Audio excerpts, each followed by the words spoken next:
D'où tout cela vient-il dans toutes les directions que nous observons? Nous trouvons des étoiles, des galaxies, des nuages de gaz et de poussière, des plasmas ténus et des radiations couvrant toute la gamme des longueurs d'onde, allant de l'infrarouge à la lumière visible jusqu'aux rayons gamma. L'univers est toujours et partout rempli de matière et d'énergie, peu importe où nous regardons ou comment nous l'expérimentons. Pourtant, il est naturel de supposer que tout cela provient de quelque part. Si vous voulez connaître la réponse à la plus grande question de toutes, celle de nos origines cosmiques, vous devez poser la question à l'univers lui-même et écouter ce qu'il vous dit. Bienvenue dans l'espace réel. Aujourd'hui, nous nous embarquons dans un voyage extraordinaire, un voyage vers le commencement de l'univers. Comment notre univers a-t-il été créé? Comment est-il devenu cet espace apparemment infini dont nous avons conscience aujourd'hui? Et que se passera-t-il lorsque notre univers prendra fin? Les scientifiques sont perplexes face à ces problèmes depuis le début des temps, et leurs réponses ont donné naissance à des théories très étranges et intéressantes, puisque l'explosion du Big Bang n'a marqué ni le début ni la fin de l'univers. Nous travaillons encore à le comprendre complètement. La question de savoir comment l'univers a vu le jour et comment notre monde est apparu a été posée par de nombreuses générations et civilisations. L'insatiable curiosité concernant ses origines reste aussi forte qu'elle l'était il y a des milliers d'années. De nombreuses civilisations, y compris les Mayas, les Chinois, les Incas, les Arabes, les Grecs et les Égyptiens, croyaient qu'une puissance supérieure était que le créateur de tout. Leurs théories et visions de la façon dont le monde est façonné différaient. Ils pensaient que le ciel, l'enfer et la terre se trouvaient au centre, puis est venu le modèle géocentrique. Les Grecs ont théorisé que la terre était légèrement sphérique plutôt que plate. Il y avait des étoiles dans le ciel, et plusieurs corps célestes étaient en orbite autour de la planète. Par la suite, le modèle héliocentrique est apparu, expliquant que la Terre tourne autour du Soleil, qui est au centre de l'univers. Selon cette notion, les étoiles sont fixes à distance. Bien des années plus tard, il y a environ 2000 ans, Quernus a élaboré sa théorie héliocentrique, qui a été approuvée après sa mort. L'univers comprend tout ce que vous pouvez imaginer, la nature, les océans, le monde et même notre système solaire. Selon une étude sur les théories de l'évolution de l'univers, la théorie du Big Bang est la plus largement acceptée. Rien ne vient de rien pour que quelque chose existe. Il doit y avoir une matière ou un composant disponible. Que s'est-il passé au début pour créer les matériaux qui ont causé le Big Bang? Et d'où venait cette matière? Il est encore inconnu comment notre univers est apparu, ou s'il existait quelque chose avant.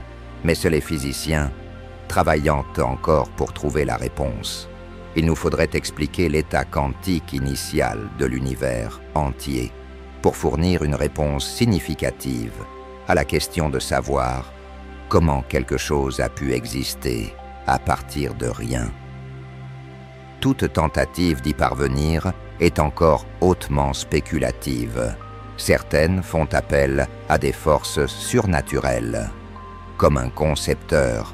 Néanmoins, il existe encore des réponses alternatives plausibles qui relèvent du domaine de la physique.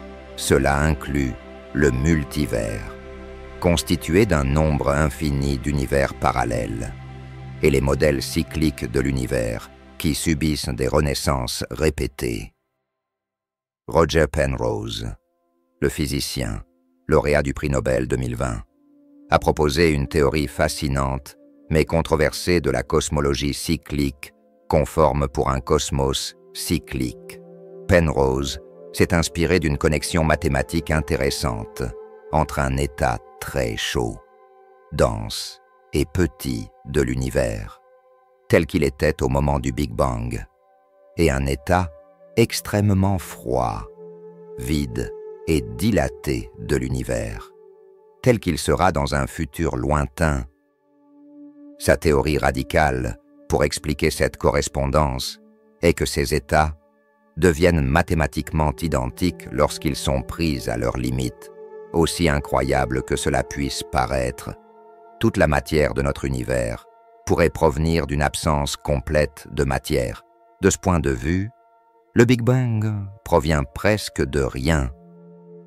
Néanmoins, l'univers a bien commencé il y a 13 milliards d'années. Et cette vidéo concerne tout ce qui s'est passé après le Big Bang. L'ère de Planck. Malgré ce que son nom pourrait suggérer, le Big Bang n'était pas une explosion dans l'espace, c'était plutôt l'apparition de l'espace partout dans l'univers. Tout dans l'univers était compressé en une singularité incroyablement petite, un point de chaleur et de densité infinie, il y a environ 13 milliards d'années. Ce minuscule point était la source de tout ce qui existe aujourd'hui dans l'univers, y compris tous les protons, atomes et autres matières. C'était la première époque connue de l'univers, également appelée l'époque de Planck ou l'ère de Planck, une période si ancienne dans l'histoire de l'univers qu'elle défie notre meilleure compréhension de la physique. Cette ère a eu lieu juste un 10 millionième de milliardième de seconde après le Big Bang. À ce moment-là, les fluctuations quantiques ont commencé à affecter à la fois l'espace et le temps. Habituellement, les physiciens traitent séparément la relativité générale, qui opère à l'échelle cosmique, et la mécanique quantique, qui régit le monde microscopique des particules. Mais pour comprendre véritablement l'époque de Planck, nous avons besoin d'une théorie complète de la gravité quantique qui fusionne les deux. Bien qu'il y ait eu des tentatives, telles que la gravité quantique à boucle et la théorie des cordes, nous n'avons toujours pas une théorie parfaite de la gravité quantique. Dans ces tentatives, l'espace et le temps ordinaires sont souvent vus comme émergents, à l'image des vagues à la surface profonde de l'océan, parce que nous sommes des êtres ancrés dans l'univers macroscopique. L'espace et le temps semblent évidents, mais ce que nous percevons comme espace et temps résulte de processus quantiques fonctionnant à un niveau microscopique plus profond. Nous ne pouvons plus nous fier à notre compréhension ordinaire de la cause et de l'effet, car dans l'ère de Planck, notre conception standard de l'espace et du temps s'effondre.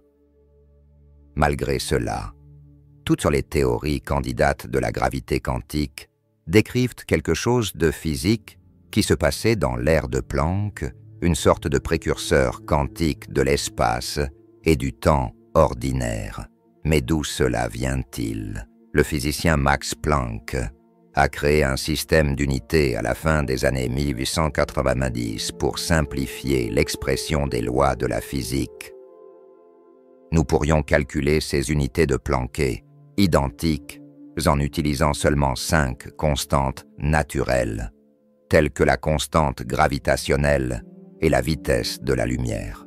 Nous pourrions même les calculer avec des extraterrestres d'Alpha du Centaure. Les unités de Planck comprennent la longueur, la masse, la température, la charge et le temps. Prenons un instant pour réfléchir à l'unité de longueur de Planck. Le proton est environ 100 millions de milliards de fois plus grand que la longueur de Planck. Pour mettre cela en perspective, si nous agrandissions le proton à la taille de l'univers observable, la longueur de Planck ne représenterait qu'un simple voyage de Tokyo à Chicago. Le vol de 14 heures peut vous sembler long, mais pour l'univers, il passerait totalement inaperçu. Il fut surprenant de découvrir que les limites de l'échelle de Planck, initialement développée comme un système d'unités universelles, coïncidaient également avec les limites auxquelles les lois de la physique actuellement acceptées opéraient pendant l'ère de Planck. L'univers était si petit que nos lois physiques s'effondrent pour plonger plus loin dans le passé. Nous aurons besoin d'un nouveau langage scientifique. Bien que nous ne puissions pas observer ce qui se passe réellement à l'échelle de Planck, les scientifiques peuvent spéculer. À cette énergie, les 4 forces fondamentales, la gravité, l'électromagnétisme, la force faible et la force forte se sont finalement combinées pour former une superforce. Les supercordes et la gravité quantique sont quelques-uns des phénomènes possibles qui pourraient dominer à l'échelle énergétique de Planck. Nous avons besoin de nouvelles lois physiques inviolables pour comprendre ce qui se passe au-delà de l'échelle de Planck. La période immédiatement après le Big Bang, connue sous le nom d'ère de Planck, a commencé au temps zéro du Big Bang et s'est terminée 10h43 secondes plus tard, soit une seconde de Planck. Nous ne sommes pas capables, avec la technologie actuelle, de mesurer la durée de ce moment puisqu'elle est tellement infime. Ces chiffres dépassent notre capacité à les comprendre pleinement. Il n'y avait pas de matière originelle, car l'univers a été créé dans une condition extrêmement chaude, si chaude que tout était pure énergie.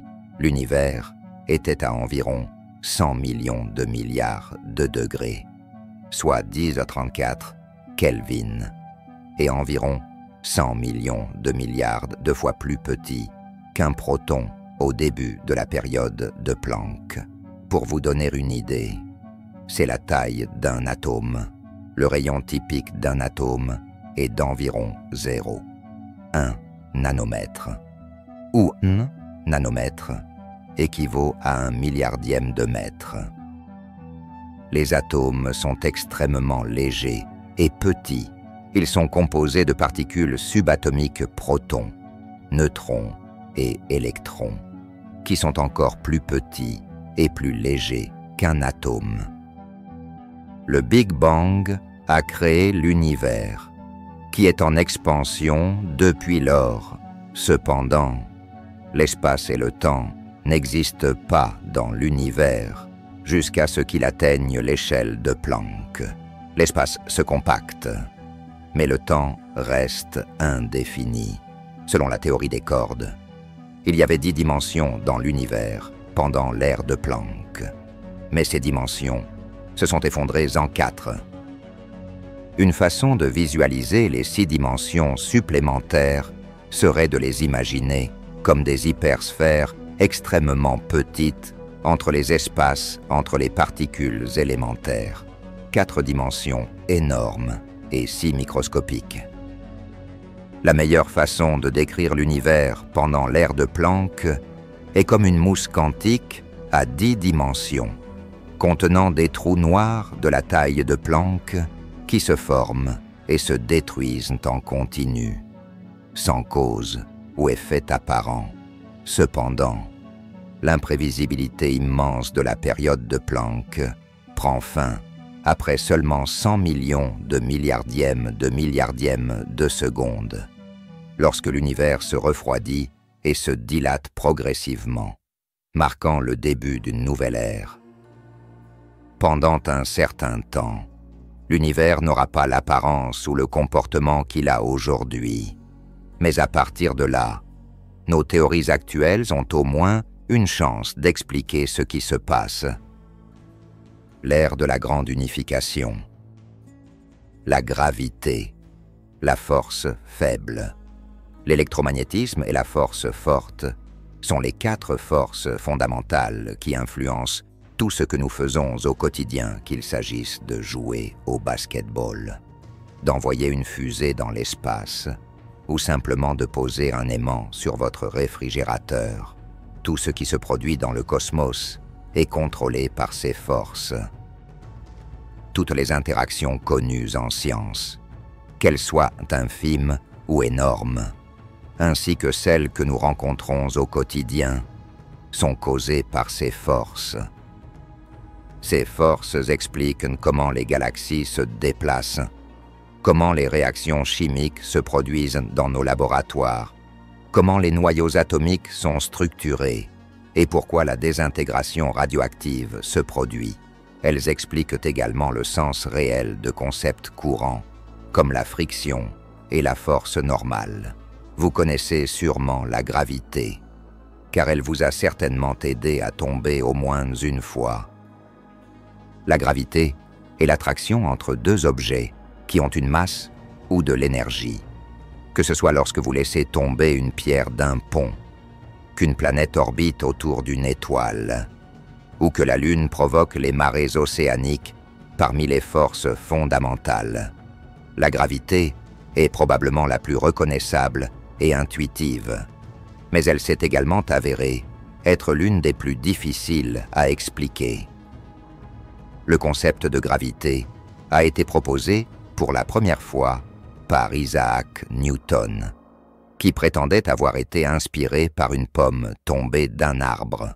Il a défini la gravité comme l'attraction réelle de 2 objets qui se rapprochent. Plusieurs siècles plus tard, Albert Einstein a proposé, dans sa théorie de la relativité générale, que la gravité n'est ni une attraction ni une force. Il s'agit plutôt du résultat de la courbure de l'espace-temps. Les objets se comportent comme une grosse balle qui déforme une feuille de matière en son centre, attirant les objets plus petits vers ce centre, de la même manière qu'un objet massif se comporte dans l'espace-temps. La gravité maintient ensemble les planètes, les étoiles, les systèmes solaires et même les galaxies. Cependant, il s'avère que c'est la plus faible des forces fondamentales, surtout à l'échelle moléculaire et atomique.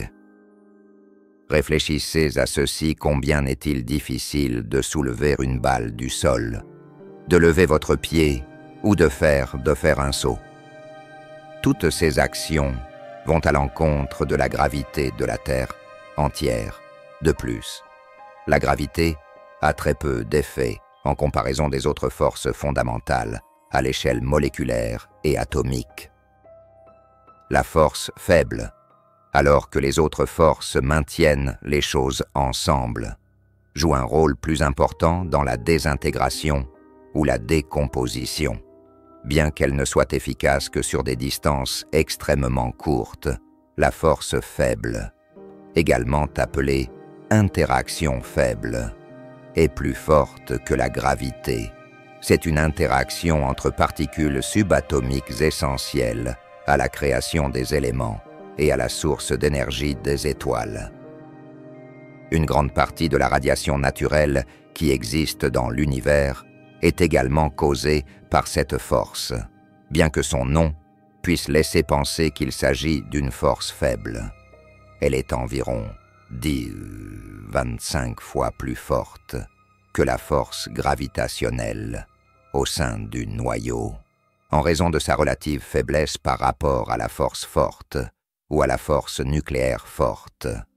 Elle est appelée force faible. La force faible joue un rôle important dans le noyau, et c'est responsable de la désintégration bêta, moins à l'intérieur du noyau, les réactions de fusion nucléaire qui alimentent le Soleil et fournissent l'énergie nécessaire à la plupart des formes de vie sur Terre, dépendent de la force faible.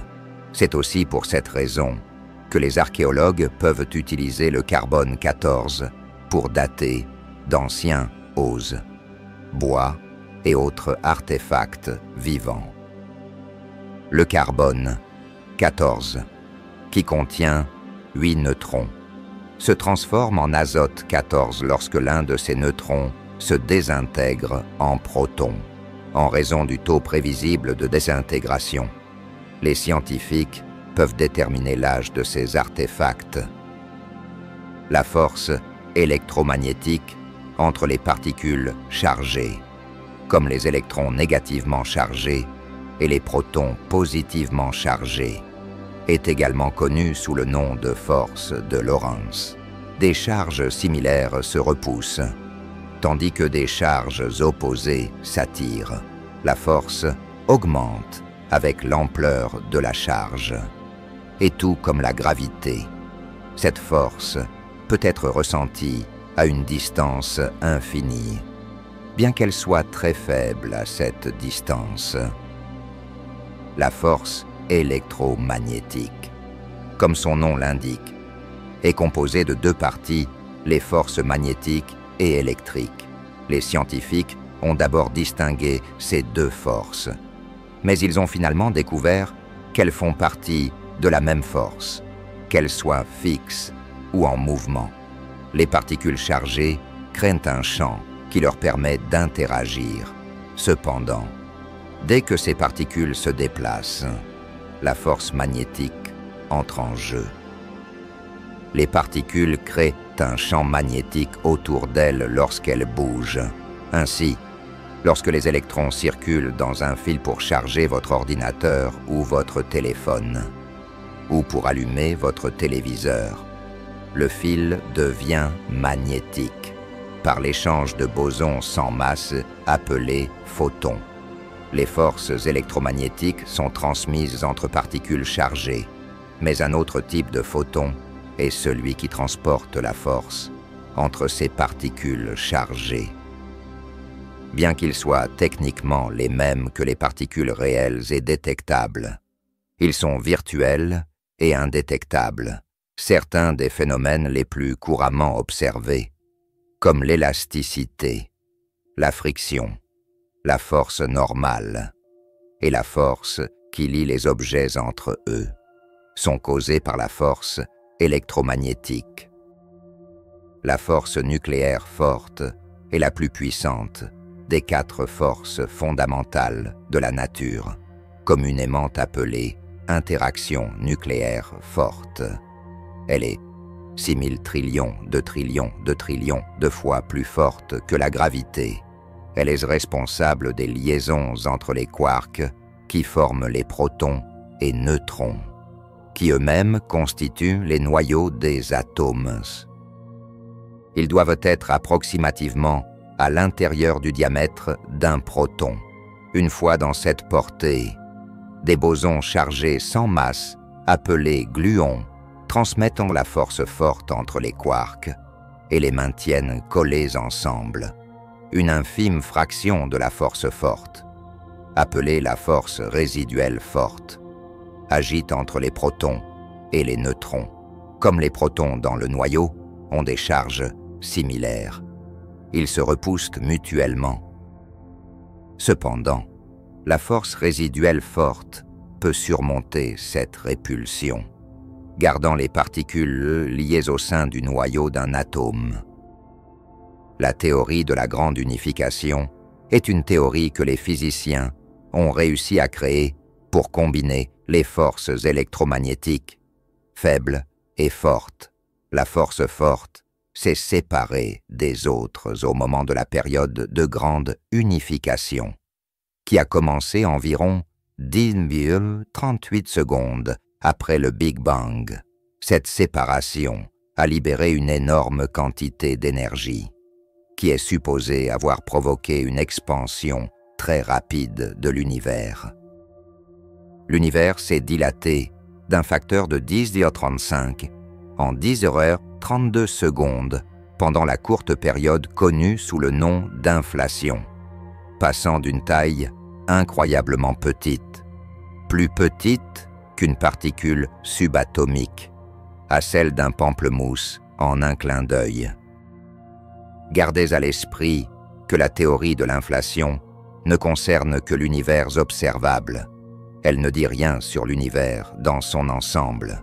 Postuler cette explosion de croissance exponentielle permet de résoudre deux problèmes majeurs en cosmologie, le problème de l'horizon et le problème de la platitude dans l'univers.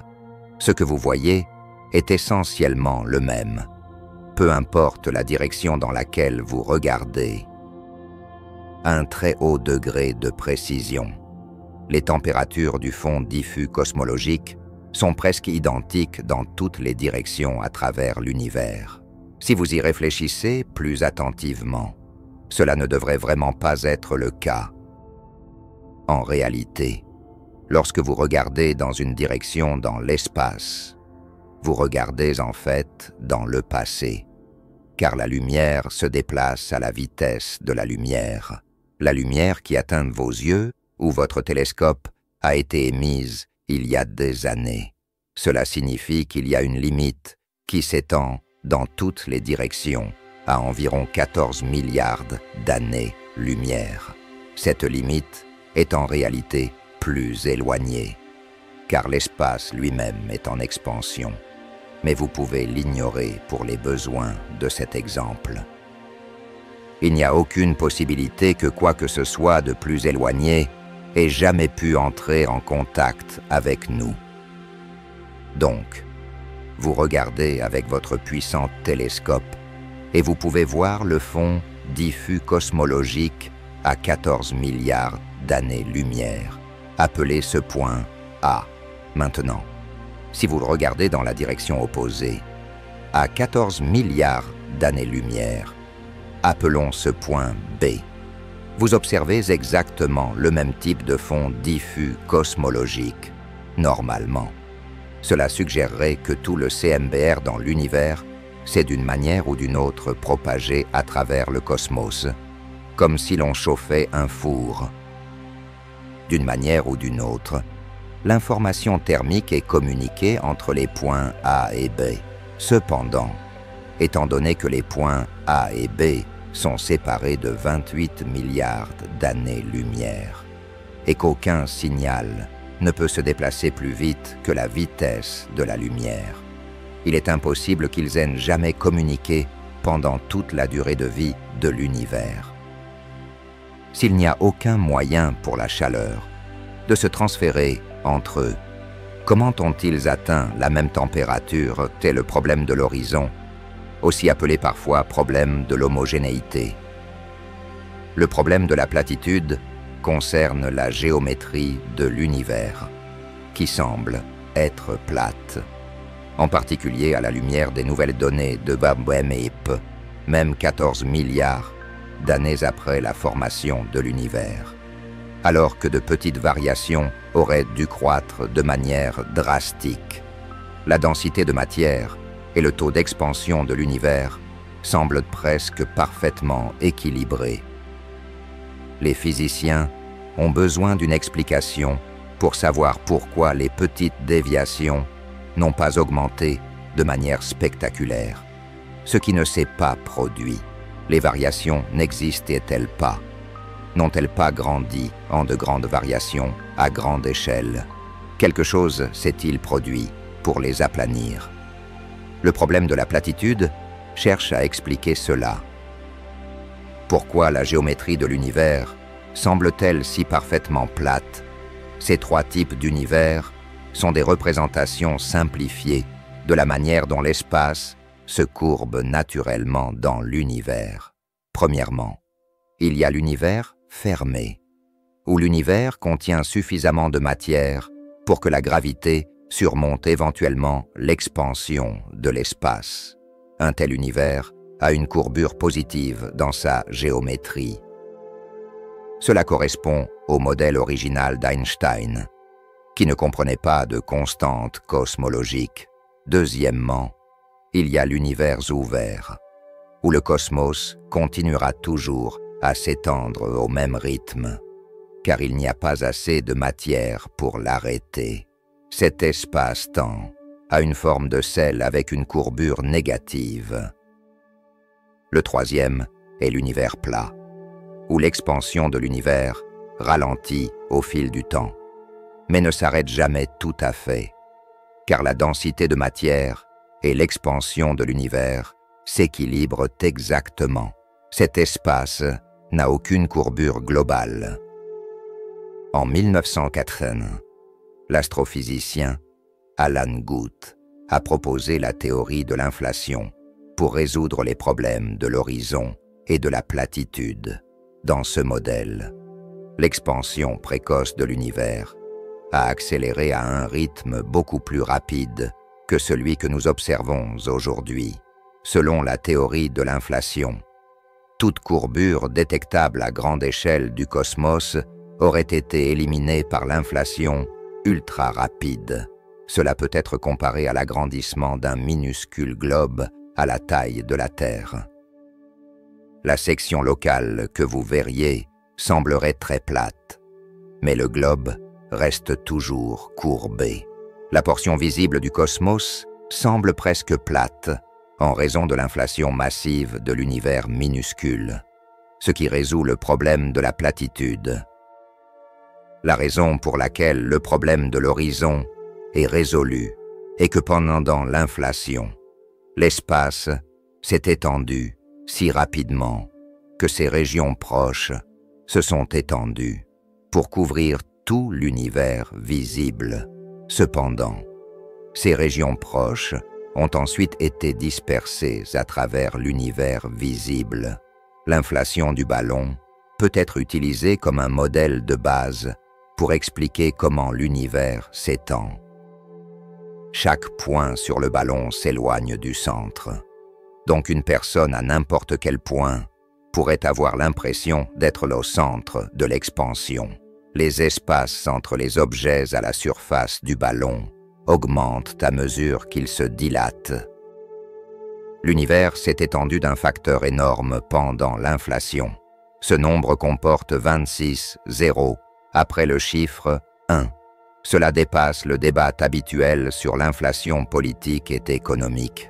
Supposons pour un moment que quelqu'un écrive un message si petit qu'il est illisible à la surface du ballon avant l'inflation. Vous pourrez lire le message après avoir gonflé le ballon. Cela implique que l'écriture sur le ballon original est agrandie par l'inflation. Elle fonctionne donc comme un microscope. Nous pouvons également voir les fluctuations quantiques qui ont été générées au début de l'inflation de cette manière. Un énorme microscope qui agrandit les fluctuations quantiques. À des distances cosmologiques et créées par l'expansion de l'univers pendant l'époque inflationnaire. Cela laisse des traces dans la distribution des galaxies et dans les parties plus chaudes et plus froides du rayonnement de fond cosmique, micro-ondes. Maintenant que l'inflation est solidement établie dans notre compréhension des premières étapes de l'univers, les cosmologistes ont passé les 40 années qui ont suivi la révélation d'Alan Guth à essayer de comprendre le mécanisme par lequel un univers peut soudainement et drastiquement exploser. La phase dramatique coïncide avec le refroidissement et la diminution de l'énergie qui ont marqué la fin de la grande unification des forces fondamentales et l'apparition de la force nucléaire forte. Certains scientifiques théorisent que la désintégration des particules messagères X qui transportaient la force électrofaible forte a créé un champ inflationnaire puissant, véhiculé par un nouveau messager appelé l'inflaton. Cette nouvelle énergie inflationnaire, écrasante, a entraîné une expansion exponentielle de l'univers, dans laquelle les irrégularités à l'échelle quantique ont été instantanément agrandies à une structure à grande échelle. Les fluctuations quantiques transitoires sont devenues d'énormes régions de surdensité et d'énergie qui ont finalement donné naissance à des amas et des superamas de galaxies dans l'univers actuel. Le cosmos s'est finalement refroidi et vidé à cause de toute cette expansion, ce qui a entraîné une baisse des niveaux d'énergie moyens d'un facteur 100 000. La raison exacte pour laquelle l'inflation s'est arrêtée est encore inconnue des scientifiques. Mais lorsqu'elle s'est produite, le champ d'inflaton et les particules se sont désintégrés, libérant des radiations et des particules élémentaires dans l'univers, renvoyant une grande partie de cette énergie à l'univers lors d'un processus connu sous le nom de réchauffement. Cela est similaire à la condensation de la vapeur d'eau dans l'atmosphère en gouttelettes, formant un nuage. La formation de photons, de gluons et de quarks, les particules fondamentales, a eu lieu pendant le réchauffement, mais dans un état de plasma dense. Les quarks et les antiquarks ont commencé à se détruire mutuellement. Cependant, la destruction mutuelle des quarks et des antiquarks a entraîné un excès de quarks pour des raisons encore inconnues. Cette différence, ou excès de matière quarks, est la raison pour laquelle toutes les galaxies, les étoiles, les planètes et les êtres humains existent aujourd'hui. En outre, la théorie de la grande unification déclare que pendant cette période, les trois forces fondamentales supplémentaires, la force électromagnétique, la force nucléaire forte et la force nucléaire faible, se sont formées puis se sont séparées. L'univers tel que nous le connaissons aujourd'hui avait évolué. Les quatre forces de la nature et les lois de la physique ont commencé à s'appliquer. L'univers était encore trop chaud pour que les quarks s'assemblent pour créer des protons et des neutrons. Malgré le fait que les particules fondamentales avaient de la masse, le réchauffement s'est terminé après une fraction de seconde. Grâce à cela, la matière a pu être complètement créée dans un univers plus vaste. Les lois de la nature se rapprochaient de quelque chose que nous pouvons réellement comprendre et modéliser. Nous entrons maintenant dans la troisième ère de l'univers, la durée de l'ère électrofaible. L'ère électrofaible a duré une période incroyablement courte, au fur et à mesure que nous traversons les époques.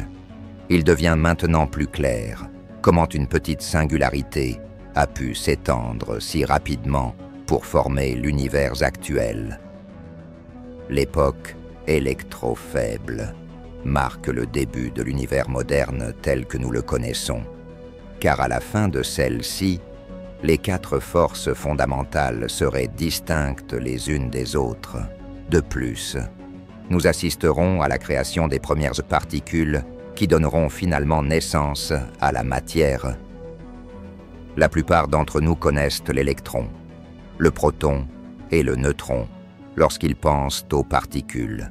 Cependant, saviez-vous qu'il existe de nombreuses autres particules et combinaisons de particules? Quelles sont exactement ces particules? Explorons un peu plus en profondeur.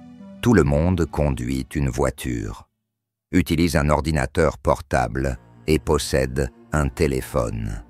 Mais vous êtes-vous déjà demandé quelle est l'histoire de ces matériaux? La matière existe tout autour de nous, sous quatre formes différentes solides: liquide, gaz et plasma. La deuxième forme de matière est le champ, où quatre types de champs différents sont observés.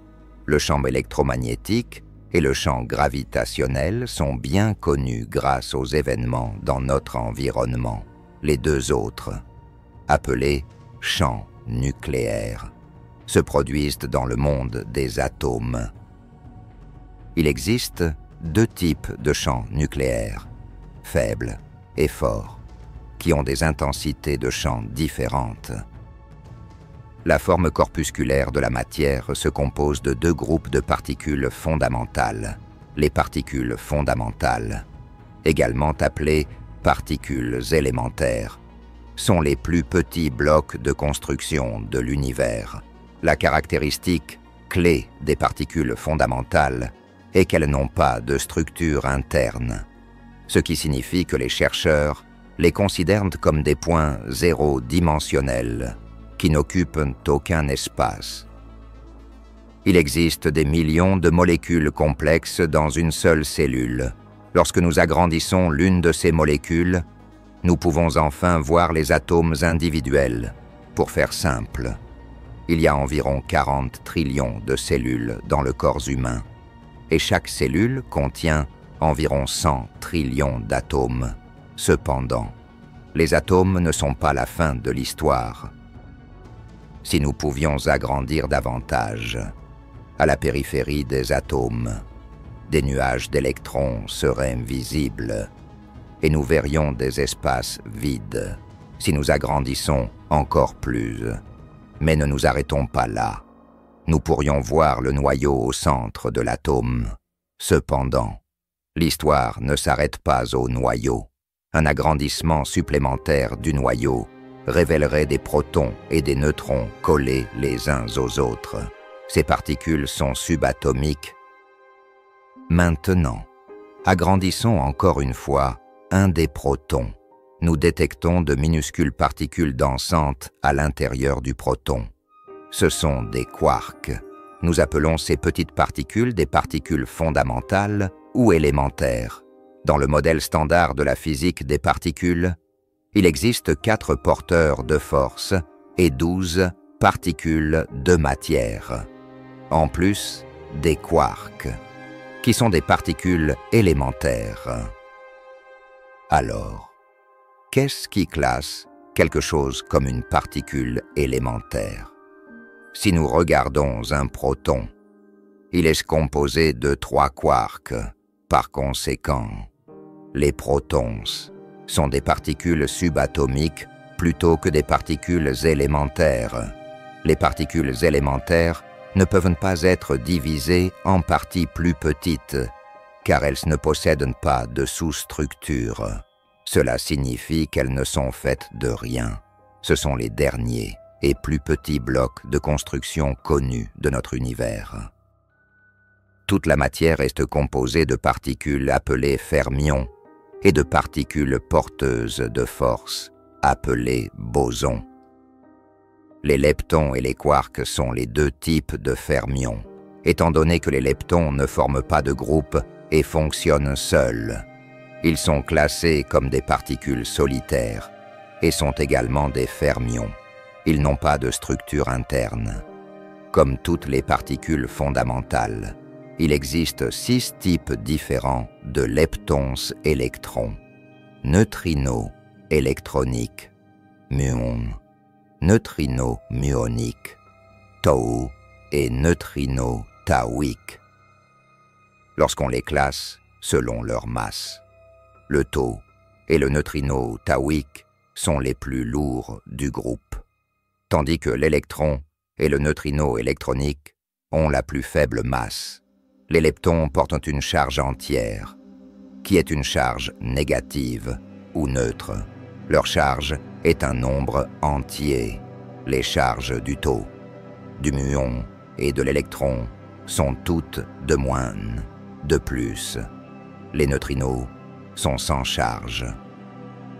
Non en reste, les quarks, qui sont l'autre type de fermions, sont regroupés et existent également sous 6 formes différentes, avec certains des noms les plus insolites de la physique des particules. Les 6 types de quarks sont l'up, le down, le charm, l'étrange, le top et le bottom. De plus, les quarks sont également classés du plus léger au plus lourd en termes de masse. Dans le groupe, le quark bottom est le plus lourd, tandis que le quark up est le plus léger en termes de masse. Les antiparticules sont des particules à charge opposée que l'on trouve dans tous les quarks et leptons. Les leptons sont des particules solitaires. Comme nous l'avons déjà mentionné, ils préfèrent être seuls. En revanche, les quarks n'existent qu'en groupe et sont très sociables. Donc ils se combinent pour former des particules composites. Les particules composites ne sont pas considérées comme des particules fondamentales, car elles sont une combinaison d'autres particules. Les particules composites, qui sont composées de plus d'un quark, ont également un nom.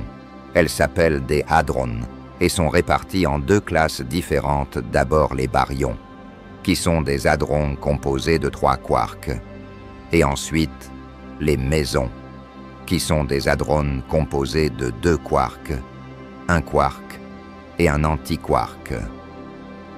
Les bosons sont les particules fondamentales qui transportent la force, comme nous en avons déjà discuté.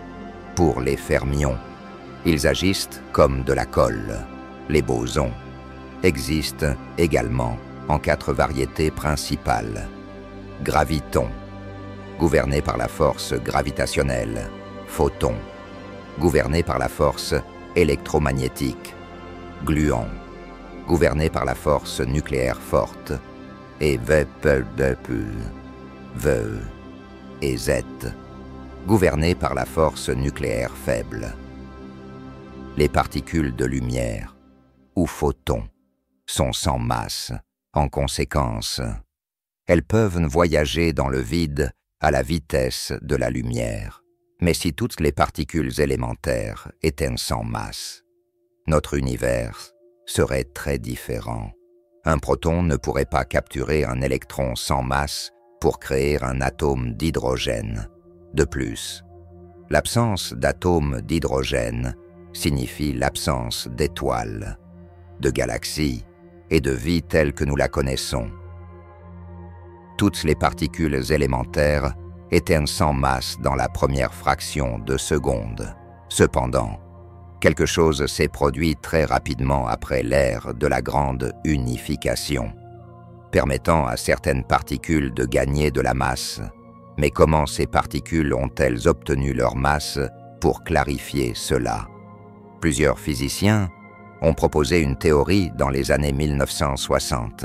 Ils ont suggéré qu'un champ de force a été créé peu de temps après le Big Bang. Lorsque les particules interagissent avec ce champ, elles acquièrent de la masse. Aujourd'hui, nous appelons cette force le champ de Higgs. L'univers est rempli de ce champ. Grâce à leur contact avec ce champ, des particules comme les bosons W et Z acquièrent de la masse. Plus l'interaction est forte, plus la particule est lourde. La différence entre le photon sans masse et les bosons W et Z massifs, tels qu'observés dans la nature aujourd'hui, peut s'expliquer par l'existence du champ de Higgs, d'autres particules porteuses de force, comme les photons et les gluons, restent sans masse car elles n'interagissent pas avec le champ de Higgs. Il existe 2 manières d'identifier un champ. Le champ électromagnétique peut être détecté en observant les particules qui interagissent avec lui. Et une autre option consiste à créer le photon, une particule quantique liée à un champ magnétique. Mais vous ne pouvez pas manipuler le champ de Higgs omniprésent. Pour l'observer, nous devons créer le boson de Higgs, une particule quantique qui serait présente dans le modèle standard avec les 16 autres particules et jouerait un rôle crucial dans l'explication des interactions et des comportements de la matière dans tout l'univers. En créant le boson de Higgs par des collisions de particules à haute énergie à l'aide d'accélérateurs comme le grand collisionneur de hadrons, le boson de Higgs se désintègre instantanément et est incroyablement instable. Par conséquent, il n'a pas été facile de le détecter ou de l'observer. Il se transforme instantanément en particules plus légères. Par exemple, il pourrait se transformer en une paire de photons ou en 4 électrons. Les scientifiques se recherchent les particules laissées derrière par le boson de Higgs en observant les débris de la collision. Pour mieux comprendre l'idée, Nous pouvons utiliser l'analogie de l'eau et des nageurs. L'eau dans notre exemple représente le champ de Higgs. Un poisson, étant parfaitement profilé, interagit très peu avec le champ et peut se déplacer très facilement à travers lui. Dans ce cas, le poisson ressemblerait à une particule de faible masse, un homme pesant 80 kg. En revanche, ne pourrait avancer que très lentement dans l'eau. Cet homme, dans notre exemple, est une grosse particule devenue massive à cause de ses interactions importantes avec l'eau. L'électron est la plus légère des particules subatomiques connues, et le quark-top est le roi de la masse dans le monde subatomique. Il pèse presque 350 000 fois plus qu'un électron, soit l'équivalent d'un atome d'or entier. Il est important de souligner que nous ne pensons pas que la plus grande taille du quark-top le rende plus lourd. Non, ce n'est pas ça. En fait, les scientifiques pensent que l'électron et le quark-top ont exactement la même taille. Oui, ils ont tous deux exactement la même taille. Le quark-top est plus massif que l'électron, simplement parce qu'il interagit davantage avec le champ de Higgs. La vérité est qu'aucune de ces particules n'aurait de masse si le champ de Higgs n'existait pas. Actuellement, le boson de Higgs est plus fréquemment mentionné dans la presse que le champ de Higgs. Quel est le lien entre ces deux éléments? La plus petite composante du champ de Higgs est le boson de Higgs. Nous devrions revenir à l'eau encore une fois pour comprendre comment cela fonctionne. Tout le monde sait ce qu'est l'eau, comme vous pouvez le voir. Il y a de l'eau tout autour de vous si vous êtes immergé dedans. Il n'y a pas de vide dans l'eau. Il est également connu que l'eau est constituée de molécules, notamment H2O. Vous pouvez maintenant commencer à comprendre le boson de Higgs si vous combinez ces deux concepts avec le fait que l'eau est composée de nombreuses molécules distinctes. Les particules et les particules subatomiques sont constituées d'une infinité de champs de Higgs distincts. Les bosons de Higgs sont constitués de molécules individuelles, tout comme l'eau. Peter Higgs et François Englert ont remporté le prix Nobel de physique en 2013 pour leur découverte théorique du même mécanisme associé au champ de Higgs. Ils ont établi le cadre théorique expliquant comment les particules acquièrent leur masse. La particule a gagné sa place dans le modèle standard et le champ son rôle dans l'évolution de l'univers primitif. Rappelez-vous, les bosons ne sont pas des particules élémentaires physiques, ils sont des porteurs de force. C'est une avancée majeure vers l'apparition de la matière physique dans l'univers, car le champ de Higgs peut ralentir d'autres particules et leur donner de la masse. Un autre concept très étrange à comprendre est que ce champ est ce qui permet à notre univers de soutenir la masse. Vers la fin de cette ère, la force nucléaire faible et la force électromagnétique se séparent enfin. Maintenant que l'univers s'est suffisamment refroidi pour permettre aux quatre forces d'agir indépendamment. Les lois de la nature que nous décrivons en physique classique commencent à prendre forme. L'ère des quarks.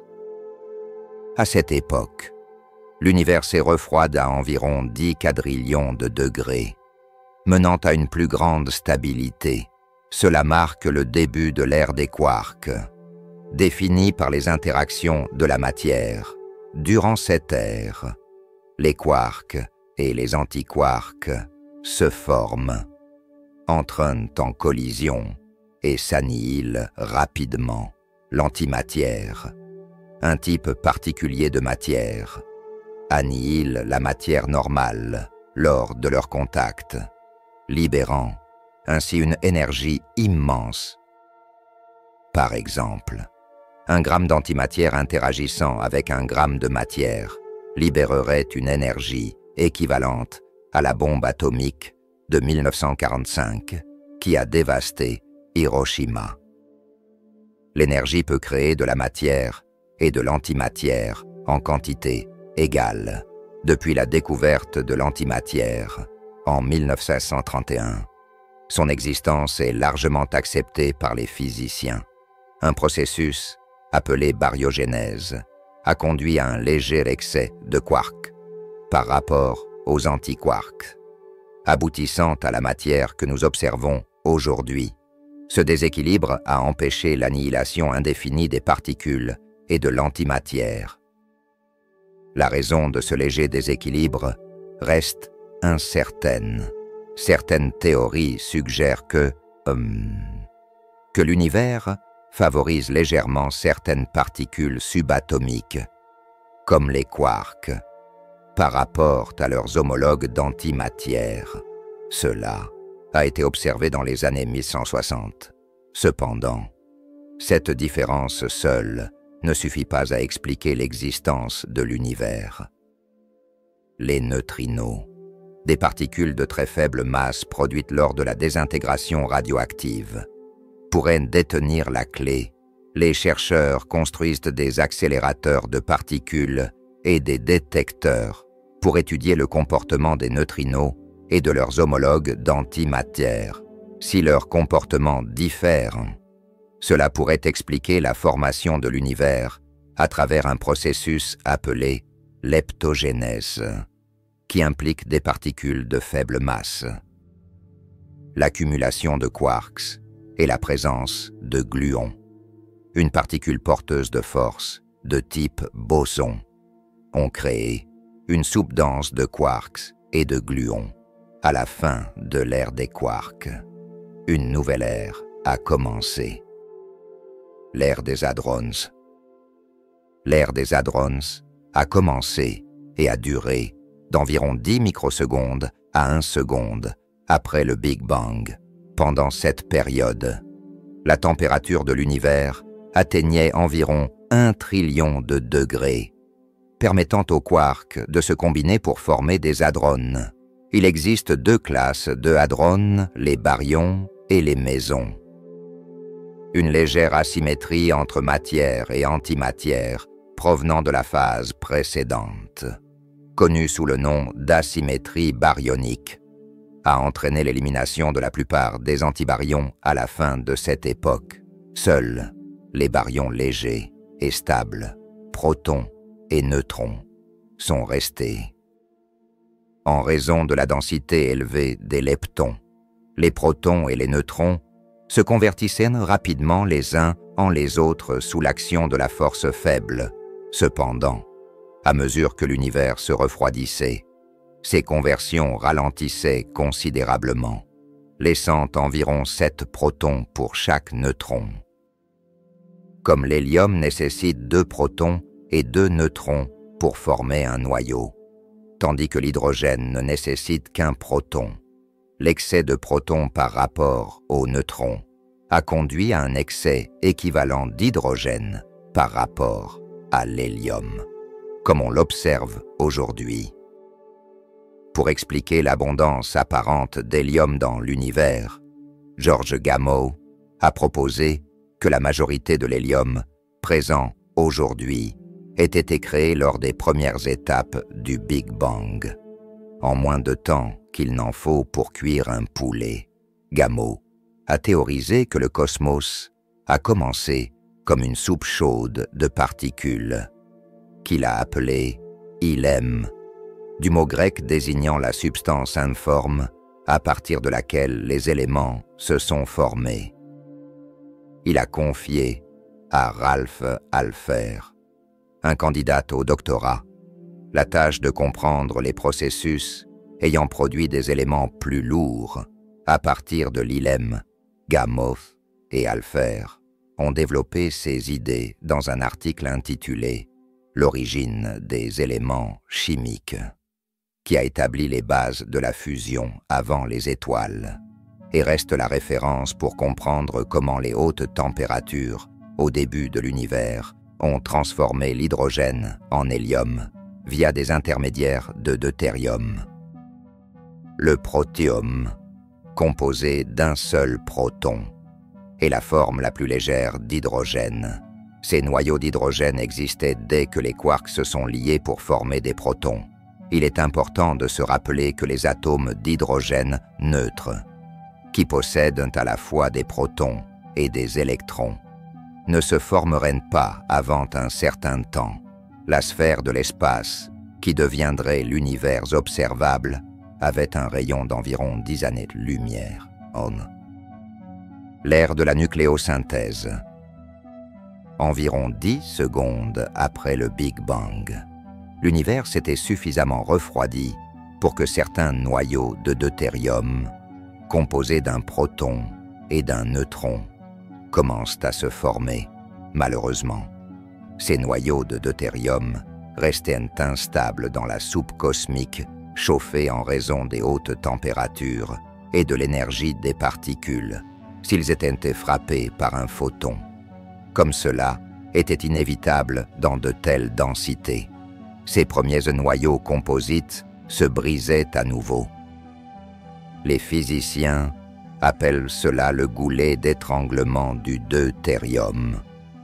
Et tant que ce goulet d'étranglement n'était pas surmonté, la nucléosynthèse ne pouvait simplement pas progresser au-delà de la fusion d'un proton et d'un neutron. Il a fallu environ 300 secondes supplémentaires pour que les températures baissent suffisamment pour que le deutérium devienne plus stable et que d'autres éléments commencent à se développer. Initialement, le deutérium, avec son proton et son neutron, a pu fusionner avec des protons individuels sous l'intense force compressive de l'univers, produisant ainsi l'hélium 3, un élément totalement nouveau et stable. Par la suite, la forme plus courante d'hélium, connue sous le nom d'hélium 4, s'est formée. Les noyaux d'hélium 4 sont les noyaux atomiques les plus stables connus. Et cette stabilité, combinée aux conditions de l'univers primitif, a fait en sorte que la majorité des protons, non liés dans le cosmos primitif, ont été absorbés dans l'hélium, empêchant toute désintégration supplémentaire.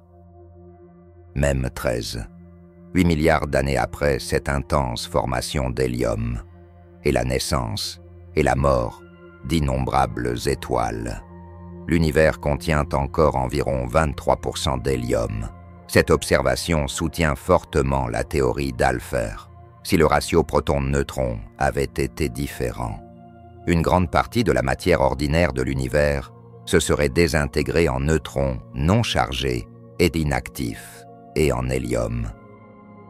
De plus, si la matière dans le cosmos avait été plus compacte durant la nucléosynthèse du Big Bang, encore plus d'hélium se serait formé, conduisant à un univers composé principalement d'hélium, sans chimie, sans galaxies, sans étoiles et sans vie.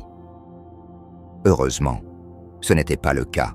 Même si de nombreux baryons se sont installés dans leur noyau d'hélium stable, l'univers regorgeait encore d'énergie latente, qui pouvait être utilisée pour d'autres fusions. La course était maintenant lancée pour générer autant de nouveaux éléments que possible avant que l'énergie ambiante de l'univers ne devienne trop faible. Après 20 minutes d'existence universelle, soit environ 200 secondes de nucléosynthèse cosmique intense, le four nucléaire a finalement ralenti et s'est éteint. Il faisait trop froid pour que d'autres noyaux se forment, même si l'univers restait extrêmement chaud selon les standards humains. À ce stade, il n'y avait que 4 éléments dans l'univers: l'hydrogène, l'hélium, le lithium et le beryllium. Seuls les 3 premiers survivraient assez longtemps pour voir les premières étoiles et servir de carburant principal pour la création. des 4 autres éléments naturels présents dans l'univers actuel. En raison de la stabilité éphémère des noyaux de beryllium, pour l'instant, il y avait 1 milliard de photons pour chaque particule de matière composite et 12 noyaux d'hydrogène pour chaque noyau d'hélium, avec ses ingrédients de base. Le décor était planté pour la formation de tout le reste. Même le deutérium et le tritium, que les scientifiques ont fusionnés en Californie en 2012, ont été formés pour la première fois dans la chaleur d'un univers naissant, il y a 13,8 milliards d'années, après que les particules se sont fusionnées et brisées pour former des noyaux. Le mélange primordial d'hydrogène, d'hélium et de traces de noyaux de lithium et de deutérium a marqué la fin de l'ère de la nucléosynthèse et a conduit à la formation des premières étoiles. Ce furent les premiers noyaux de l'univers à se former, depuis qu'il était légèrement plus grand qu'un pamplemousse durant l'ère de la grande unification, jusqu'à son rayon actuel d'environ 300 années-lumière. L'univers a grandi en raison de l'expansion continue. À mesure que l'univers se refroidit avec son expansion, sa température diminue. Pendant cette période, la température de l'univers variait d'extrêmement chaude à relativement plus froide. La fusion s'est arrêtée lorsque l'univers s'est refroidi à un certain point. Nous verrons comment les noyaux se lieront à d'autres particules dans les époques suivantes pour former des atomes, et plus tard, des galaxies. L'ère des noyaux. Après l'ère de la nucléosynthèse, nous entrons dans l'ère des noyaux. Cette période marque la fin de la fusion nucléaire. L'univers continue de s'agrandir car il est en expansion. Bien que plus lentement comparé à l'époque précédente, la taille de l'univers a augmenté d'un facteur de 1000 désormais. L'univers est un vaste espace rempli de particules entièrement ionisées. À mesure que l'univers s'étend, il vieillit et la pression diminue continuellement. Le volume et la pression ont une relation inverse. À mesure que le volume de l'univers augmente, sa pression diminue. Pendant cette ère, les noyaux ne fusionnent plus ensemble. L'univers est encore une boule de plasma chauffée contenant des particules complètement chargées. La fusion nucléaire ne pouvait plus continuer car la température était devenue trop basse. Mais elle restait suffisamment élevée pour garder tous les atomes ionisés et empêcher les électrons de se lier au noyau. Pendant environ 500 000 ans, les photons, les particules qui produisent la lumière, étaient dispersés dans l'univers avec les électrons. Cependant, ils ne pouvaient pas interagir efficacement car ils étaient en équilibre, empêchant les photons de s'échapper.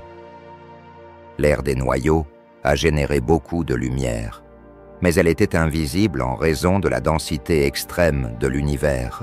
Les photons entraînent constamment en collision avec un électron ou un noyau avant de continuer, rendant l'univers opaque à la lumière. La durée de l'ère des noyaux s'étend de 3 minutes à 500 000 ans après le Big Bang. Après 500 000 ans, le cosmos s'est refroidi à 3000 Kelvin, moment où les noyaux d'hydrogène et d'hélium ont commencé à absorber les électrons libres. Comme les photons ne pouvaient plus interagir avec les électrons en dehors de plages d'énergie très restreintes, la majorité du gaz est devenue transparente, permettant ainsi aux photons de s'échapper enfin du plasma et de voyager à travers l'univers. Ces photons sont ce que nous percevons aujourd'hui comme le fond diffus cosmologique lorsque nous observons l'univers. Nous ne pouvons jamais voir plus loin dans le temps que 500 000 ans après le Big Bang, qui correspond à l'époque de la dernière diffusion des photons. Avant cela, tout ce que nous aurions pu voir était la surface chauffée de l'univers. Nous allons maintenant découvrir ce qu'il advient des noyaux atomiques, des électrons et des photons à mesure que l'univers continue d'évoluer. L'ère des atomes. Nous passons maintenant à l'ère suivante, l'âge des atomes, qui a commencé lorsque les photons se sont séparés de la matière et que les noyaux ont commencé à se combiner avec les électrons. Une fois les atomes formés, la matière n'affectait plus les photons ou les particules de lumière. Ainsi, les photons qui forment actuellement la lumière et les atomes neutres composent l'univers. L'espace est littéralement devenu possible grâce à la formation des atomes. Pendant cette ère, la température de l'univers variait entre 3000 et 60 Kelvin, alors que la matière et les photons se découplaient en raison de la baisse de température. L'univers devenait transparent. Cela signifie que lorsque des atomes neutres se sont formés, le rayonnement électromagnétique, y compris la lumière, a pu voyager dans l'espace avec beaucoup plus de liberté qu'auparavant, rendant l'univers essentiellement transparent à la lumière. On peut illustrer ce processus par l'exemple suivant. Imaginez un parking rempli de véhicules et de nombreuses personnes entre les voitures. Si vous essayez de vous frayer un chemin à travers cette masse compacte de voitures et de personnes, vous seriez probablement repoussé ou dévié, dispersé dans toutes les directions. Cependant, si les gens entraient dans les voitures, il y aurait suffisamment d'espace libre pour que vous puissiez passer sans être dévié.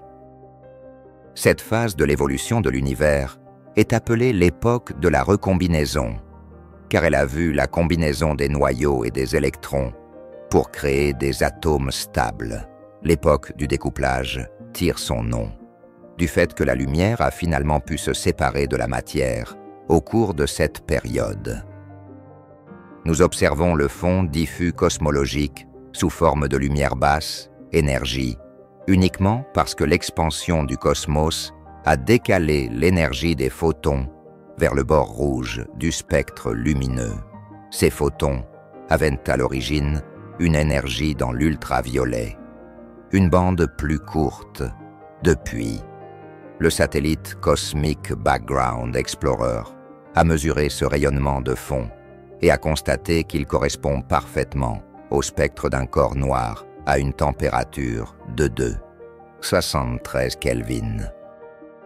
Ce rayonnement de corps noir parfait provenant de partout est une preuve solide que nous comprenons l'univers au moins jusqu'à 500 000 ans après le Big Bang. Néanmoins, le CMB nous montre que la structure et la température de l'univers étaient presque constantes, ne fluctuant que de quelques degrés par rapport à aujourd'hui. C'était un environnement très différent. Il n'y avait ni galaxies, ni étoiles, juste cette température remarquablement uniforme. Les astronomes ont judicieusement appelé cette ère les âges sombres. L'univers a continué de s'étendre et de se refroidir après la recombinaison, marquant le début de l'âge sombre de l'univers. Au cours de cette période, la luminosité du Big Bang s'est décalée vers les longueurs d'onde infrarouges.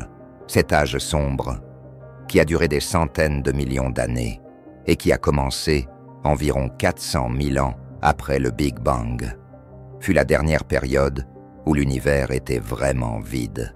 Il n'y avait ni planète, ni soleil, ni galaxie, ni vie, juste une brume d'atomes d'hydrogène créés lors du Big Bang, flottant dans l'obscurité. Aujourd'hui, des télescopes dans le monde entier tentent de saisir un aperçu de cet hydrogène primitif, connu sous le nom d'hydrogène neutre, afin de repérer le moment où les âges sombres ont finalement pris fin et où les premières galaxies se sont formées. L'ère des galaxies. Au cours des époques précédentes, nous avons vu l'univers émerger d'une minuscule singularité pour devenir un vaste univers rempli d'atomes. Examinons maintenant l'ère des galaxies pour comprendre comment l'univers a atteint son état actuel. Notre univers continue d'évoluer dans cette chronologie. La force de gravité a provoqué l'agrégation de la matière pour former des galaxies. La formation des premières galaxies marque une transition majeure dans l'évolution des structures de l'univers. Ces mêmes galaxies ont transformé le milieu intergalactique de neutre à ionisé, grâce à leurs étoiles de deuxième génération, les étoiles de population T, aux étoiles de population 3 à métallicité 0, et à des sources alimentées par des trous noirs, tels que des mini-quasars, des binaires à rayons X, etc. Ce processus est connu sous le nom d'époque de la rayonisation. La formation des étoiles et des quasars se produit pendant la rayonisation. Ils commencent à émettre un rayonnement puissant qui provoque la décomposition de l'atome d'hydrogène, neutre en protons et électrons libres. La rayonisation finit par s'achever et les atomes d'hydrogène se reforment. On pense que l'énergie de ces premières étoiles, des premières galaxies et des quasars incroyablement brillants avec des trous noirs en leur centre, a aidé à rayoniser le gaz d'hydrogène.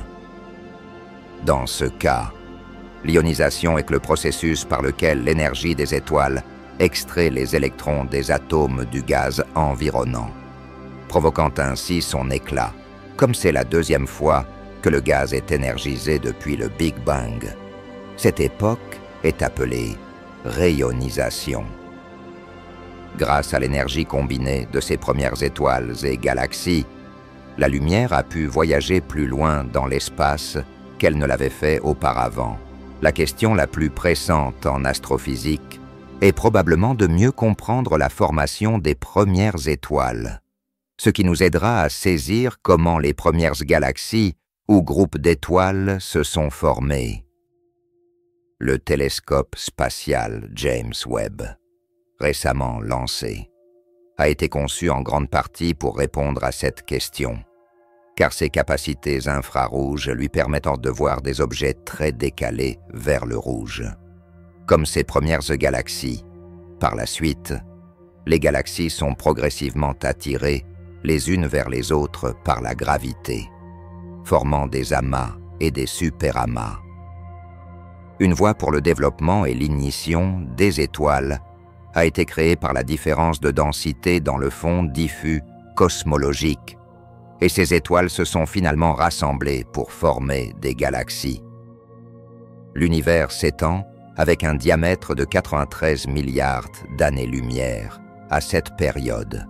De plus, la température de l'univers se situe entre 60 et 173 Kelvin pendant cette époque, qui s'étend sur 1 milliard d'années, du Big Bang à aujourd'hui. À mesure que de nouvelles galaxies se forment, l'univers continue d'évoluer. En effet, nous vivons actuellement dans l'ère des galaxies. Répartition de la matière dans l'univers. La matière noire semble largement répartie autour des étoiles visibles dans les galaxies. Les galaxies entrent en collision les unes avec les autres parce que les halos de matière noire les font paraître plus grandes qu'elles ne le sont réellement. La collision de petites galaxies entraîne la fusion et la formation de galaxies géantes. Les deux composants fondamentaux de l'univers sont la matière et l'énergie. La majorité de la matière dans l'univers est invisible, et la plupart des sources d'énergie sont inconnues, ce qui constitue un défi majeur pour les scientifiques. Si une grande partie de l'univers nous est invisible, comment pouvons-nous l'étudier? Les scientifiques resteront à l'avant-garde de la recherche sur l'énergie noire et la matière noire à mesure que nos techniques d'observation deviennent plus sophistiquées. La répartition de la matière noire dans les amas de galaxies en fusion, comme l'amas du Bullet Cluster, est cartographiée à l'aide de l'observatoire à rayons X-Chandra de la NASA et de télescopes optiques. Les observations en rayons X révèlent un front de choc chauffé où les gaz des amas se sont affrontés et ralentis. Mais les mesures de lentilles gravitationnelles montrent que la matière noire reste distincte de la matière ordinaire et n'est pas affectée par la collision. Une théorie suggère que certaines particules de matière noire subissent une annihilation dans un éclat de rayonnement intense, les faisant disparaître. Des signes d'annihilation de matière noire ont été identifiés par le système Very Energetic Radiation Imaging Telescope Array en Arizona, qui est équipé de capacités de détection des rayons gamma. Les chercheurs examinent comment l'énergie noire et la gravité se sont affrontées au cours de l'histoire de l'univers en comparant des observations d'amas de galaxies avec des modèles expérimentaux grâce à des méthodes modernes. Nous pouvons calculer la quantité de matière noire présente dans une galaxie en mesurant la courbure de la lumière provenant de sources en arrière-plan. Nous pouvons estimer la masse d'une galaxie en mesurant le degré de cette courbure à l'aide de cette technique de lentille gravitationnelle, lorsque la masse que nous calculons à partir de la courbure et la masse que nous pouvons observer directement ne correspondent pas. Nous savons que de la matière noire doit être présente. Nous savons que la matière noire existe même si nous ne pouvons pas la voir. Il y a environ 4-5 milliards d'années. Notre système solaire s'est formé à partir d'un nuage dense de gaz et de poussière interstellaire. Le nuage s'est effondré, probablement en raison de l'onde de choc d'une étoile proche en explosion appelée supernova. Lorsque ce nuage de poussière s'est effondré, il a formé une nébuleuse solaire, un disque en rotation et en tourbillon de matière. Les planètes se sont formées dans un disque mince en orbite autour du Soleil, qui s'est formé en son centre. Les lunes se sont développées autour des planètes géantes gazeuses de manière similaire, tout comme les autres planètes de notre système solaire. Elles sont nées d'un disque de gaz et de poussière en orbite autour du jeune Soleil. Les forces de friction ont entraîné l'agglomération des particules de poussière pour former des amas rocheux qui ont finalement évolué en ce que les scientifiques appellent des planétésimaux, mesurant des dizaines à des centaines de kilomètres de diamètre.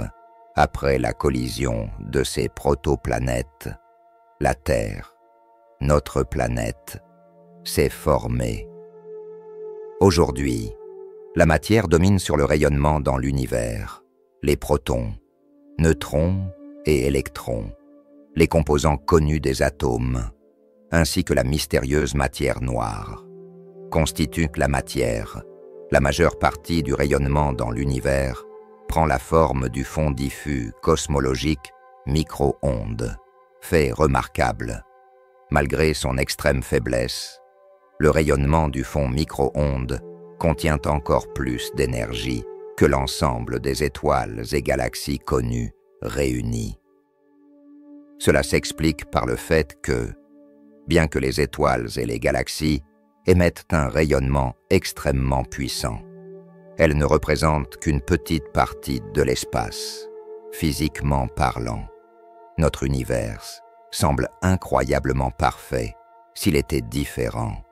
La vie telle que nous la connaissons, les planètes, les atomes et tout le reste n'existerait pas.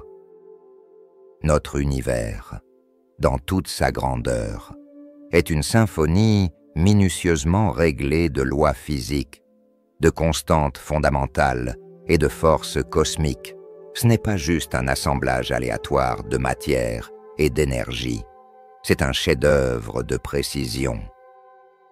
Alors que nous continuons à explorer le cosmos, nous admirons son élégance et nous nous émerveillons. Peut-être que l'équilibre délicat qui soutient notre existence cache encore des secrets à dévoiler. Une ode cosmique attendant que nous en déchiffrions les notes.